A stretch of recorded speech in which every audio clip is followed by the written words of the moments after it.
मगर कायरा साहब, आप किसी जज से यह तवक्को क्यों रखते हैं कि अगर आपने उसकी तकर्री के हक में वोट दिया है तो वो आपकी राय से भी इत्तफाक करेगा या आपके नुक्ता नजर के मुताबिक फैसले करेगा? आपने दुरुस्त फरमाया, बिल्कुल नहीं रखना चाहिए। जो जज किसी की सिफारिश के तहत किसी गैर तरीकाकार से आया होगा, सिफारिश से आया होगा, मेरिट किल करके आया होगा, उससे मेरिट की तवक्को भी नहीं रखनी चाहिए। ये बात भी आपकी दुरुस्त है। मगर जुडिशियल कमीशन जो फोरम है, उस फोरम के तरीकेकार के मुताबिक जब कोई तकर्री होती है तो फिर उसके बाद तो मामला आपके हाथ से निकल जाता है ना। शामी साहब देखिए, गुजारिश है, आप जानते हैं ना 18वीं तरमीम में हमने ये कोशिश की थी और फिर 18वीं तरमीम को चैलेंज करा लिया गया था और पार्लियामान की शाहराग पे उंगली रख के इफ्तिखार चौधरी साहब ने 19वीं तरमीम कराई थी। आपके पता है ना आपको जी? कायरा साहब, उस वक्त भी मसला ये था कि मुस्लिम लीग नून और पीपल्स पार्टी वो मुत्तहिद होकर पार्लियामेंट में रेजिस्ट करने को तैयार नहीं थे, बल्कि एक दूसरे के दर पे थे। मैं ये नहीं कह रहा, मैं तो कह रहा हूँ कि ऐसा ही हो जो आप कह रहे हैं ऐसा हुआ, लेकिन किस दबाव में हुआ? अगर पार्लियामेंट अपने हुकूक पर मुत्तहिद हो और फिर वो अदारे जो हैं उनको भी मजबूर कर सकती है कि वो अपनी हदूद का तयन करे। देखिए, हमारे अंदर डिवाइड तो है और बड़ी खौफनाक डिवाइड थी माजी में। उसका फिर नतीजा है ये सारा। ब्रिज करने की कोशिश की है, फिर हमने उसको ब्रिज करने की कोशिश की है। सारी ब्रिज नहीं होती, आज भी हमारे अंदर इख्तलाफात होंगे और सारी दुनिया में जमहूरी इदारों के अंदर, सियासी जमातों के अंदर इख्तलाफात होते हैं। लेकिन हमने जिस प्रिंसिपल पे जो काम किया था, वो अदालत का अगर दबाव ना आता, अदालत की तरफ से उस 18वीं तरमीम को स्ट्राइक डाउन करने, आईनी तरमीम को, यानी आइन को स्ट्राइक डाउन करने का थ्रेट ना आता, तो ये ना होता। तो उस वक्त भी जुडिशरी ने हमें काम नहीं करने दिया था और मजबूरी के तहत फिर हमारे साथी भी हमारे साथ नहीं खड़े हुए जिस तरह आपने निशानदेही की। ये बात भी दुरुस्त है आपकी। कायरा साहब, हालांकि 18वीं तरमीम उनकी मशावरत से हुई थी, लेकिन 19वीं तरमीम पे वो मजबूर हो गए, हम भी हो गए।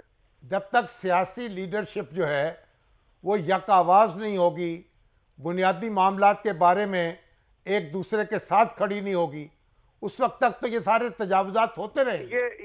ये शामी साहब आपकी बात तो दुरुस्त है, लेकिन यही बात आप जुडिशरी को भी कहिए।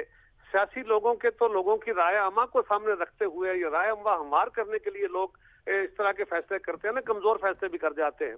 काश जुडिशरी को भी ये बात कही जाए कि जनाब आपको कौन सा लोगों की राय के साथ चलना है, आपने तो कानून के साथ चलना है। जहां तक आपने कौन सा पब्लिक के जो वोट बैंक है उसके ऊपर आके जज होना है। आप तो आजाद हैं, आप भी मेहरबानी करें, आप भी जरा उठ के अपने मफादात से फैसले फरमाएं। अब उसमें एक बड़ी बारीक नुक्ता है कायरा साहब कि आपने तो बेंच को मुस्तरद कर दिया, लेकिन कानून जब ये पास हो जाएगा इस्लाहात का, अदालती इस्लाहात का, तो ये उसके बाद फिर शायद सीजे बेंच तश्कील ना दे पाएं क्योंकि कानून का हिस्सा है।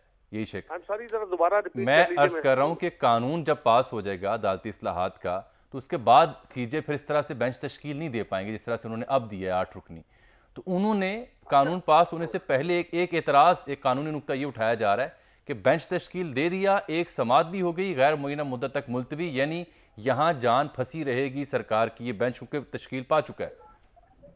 अच्छा, सिर्फ ये फरमाइए, बात आपकी दुरुस्त, ये फरमाइए कि अगर इस नीयत से बेंच तश्कील दिया गया है जिस तरह आप फरमा रहे हैं। नहीं, मैंने एक नुक्ता उठाया कि ये एतराज एक और आ रहा है कि इस नीयत से उठाया गया, आपकी राय क्या है इस पे? मैं तो ये कह रहा हूँ कि अगर ऐसा है जो कि है तो फिर क्या कहा जाए कि अदालत ने क्लीन हैंड्स के साथ किया है या हमारे तहफ़्फ़ुज़ात हैं वो दुरुस्त है कि कॉन्स्टिट्यूशन ऑफ बेंच ठीक नहीं है। मगर कायरा साहब देखें, अगर एक तरफ अदालत अपने कानूनी इख्तियारात को इस्तेमाल करेगी और उसके पास ये पावर है, वो डिस्क्वालीफाई कर सकती है सियासतदानों को, वो उनको सज़ा दे सकती है, ये पार्लियामेंट के पास ये ताकत नहीं है।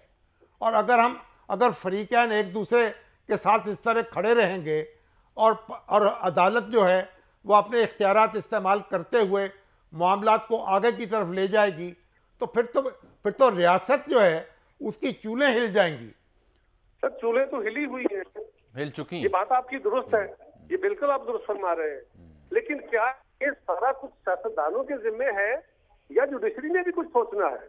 उनके ऊपर भी कोई जिम्मेदारी है, जिन्होंने जजमेंट्स देनी होती है, जिन्होंने इंसाफ करना होता है, उन्होंने अपना इंसाफ भी करना है कि नहीं? जो मुल्क पर अपना हक ज्यादा समझता है उसकी जिम्मेदारी ज्यादा है। सर मैं गुजारिश करता हूँ, देखिए ये जो 58(2) थी वो एक डिक्टेटर की पैदा करता थी, ये एक तरह की जुडिशियल 58(2) बन रही है।